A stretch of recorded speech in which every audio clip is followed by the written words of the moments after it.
Good morning. I have an interesting thought that I've wanted to share for a while, and to be perfectly honest, this has been like what I've been researching and writing for about 15 years because it just fascinates me. And Eowyn is very excited to get involved with her bone at present. So, forgive the noise. Go get it, girlie. Go get it. Oh, Naomi, we got this. Oh, we got a flash of everybody. So, what I've studied for most of my academic career is how gender roles are portrayed in literature. I can't really engage a story without seeing the patterns that we've laid out in society for what women and men do, or more on a larger scale, and I think a more fascinating scale, the feminine versus the masculine. Now, I'm going to be very clear here. I think everybody has some of the masculine and some of the feminine in them. I feel like most of us lean more one way than the other, and we just kind of show up more one way or the other. For me, I show up more feminine most of the time, but I have a very strong streak of masculine to me as well. And part of my thing as a feminine, as a woman, I do identify as a woman.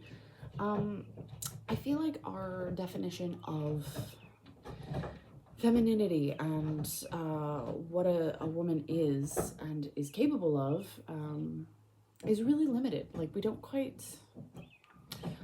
understand the fullness and the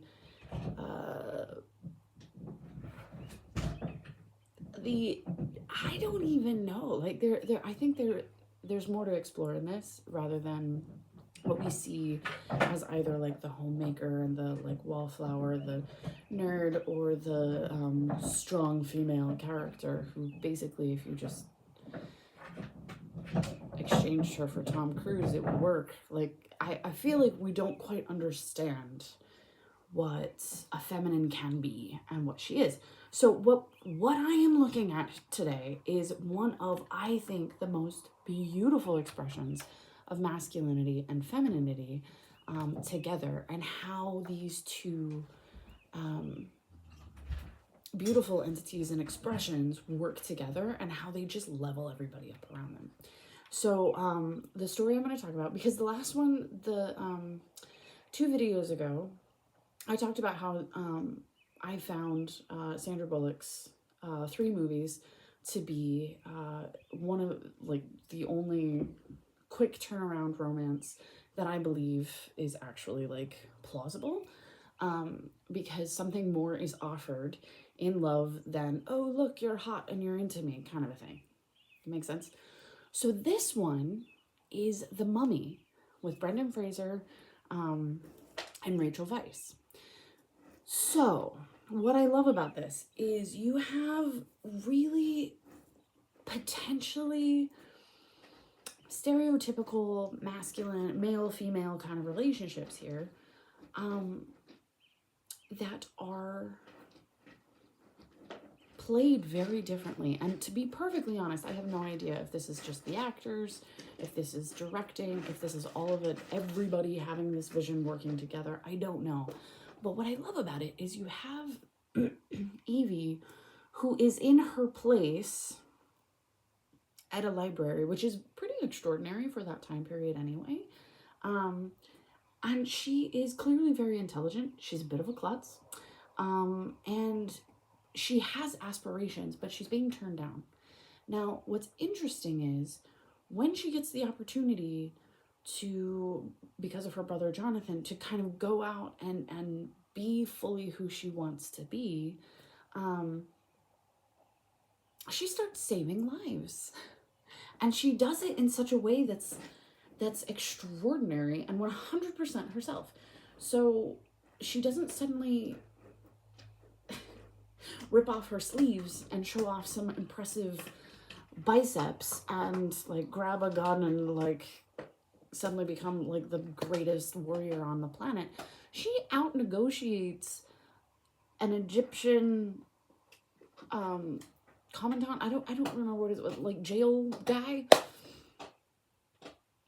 under pressure so that she can do what she wants to do.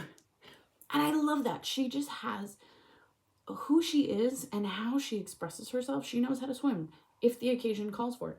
She has all of these skills that she doesn't like throw in anybody's faces, but as soon as the moment calls for it, she's like, oh, got it. I'm doing the thing.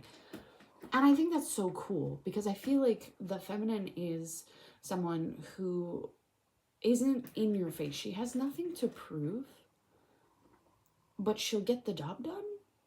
Is like what I see. Like when you think about a lot of the women around you, or a lot of the feminine energies around you, that's kind of what happens. Is it's like if you wanna go be in people's face and kind of like tell everybody what you're doing, whatever. Okay, cool.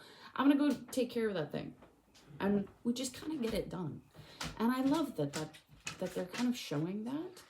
And then we have Rick O'Connell, who is played by Brendan Fraser, beautifully, absolutely incredible. And what I love about this one is he comes off as this very brash, very like man's man adventurer kind of a thing.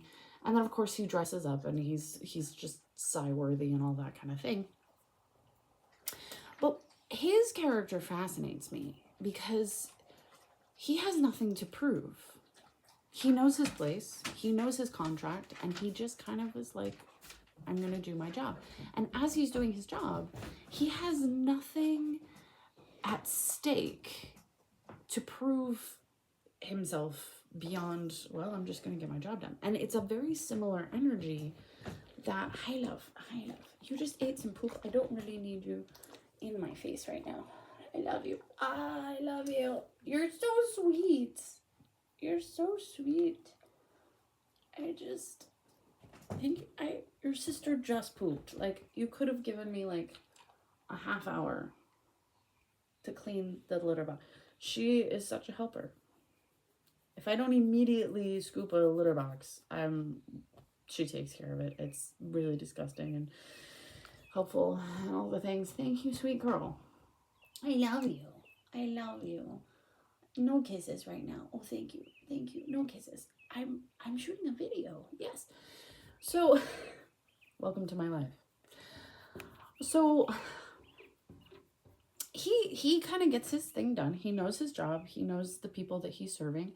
He knows something's wrong. He's not pleased about it, but he's going to do what he has to do to make sure that Evie, the woman who saved his life, is okay.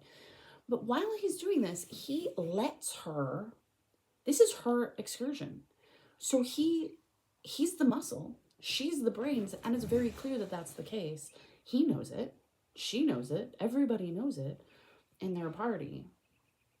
And so he steps back and lets her lead effectively. Like, that's just what he does. And he just kind of watches her do it.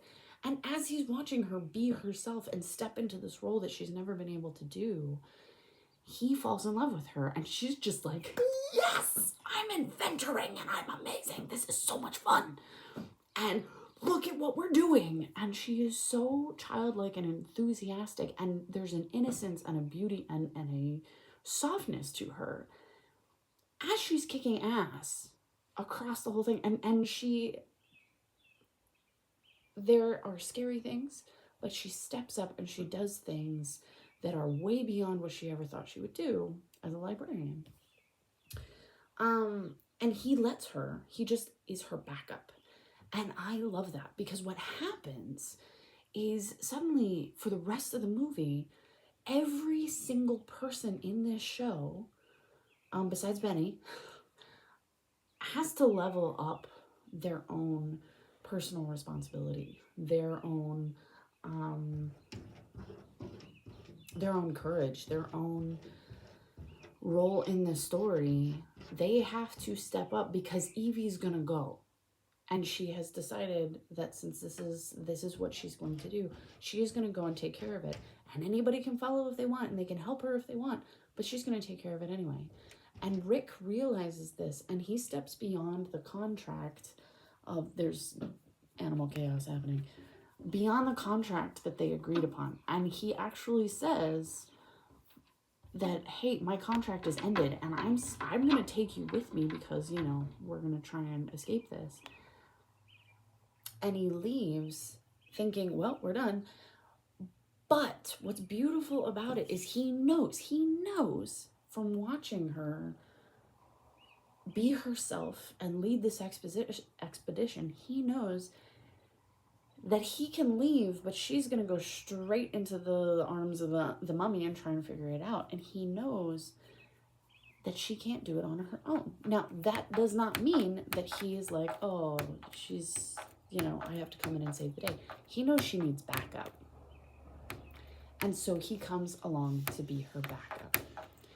And I love this because it's one of the most beautiful, most balanced perspectives I've seen outside of Much Ado About Nothing, between the masculine and feminine.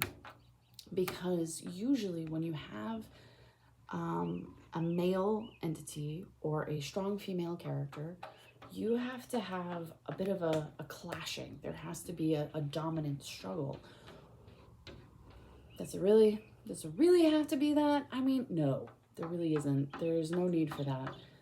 But that's what most of our stories are about. And The Mummy is such a beloved classic because it's not there. That's not what the point is. The point isn't that we have this like hero that we worship and stuff like that. We have a couple who level each other up and everybody around them just by letting the other person take up space.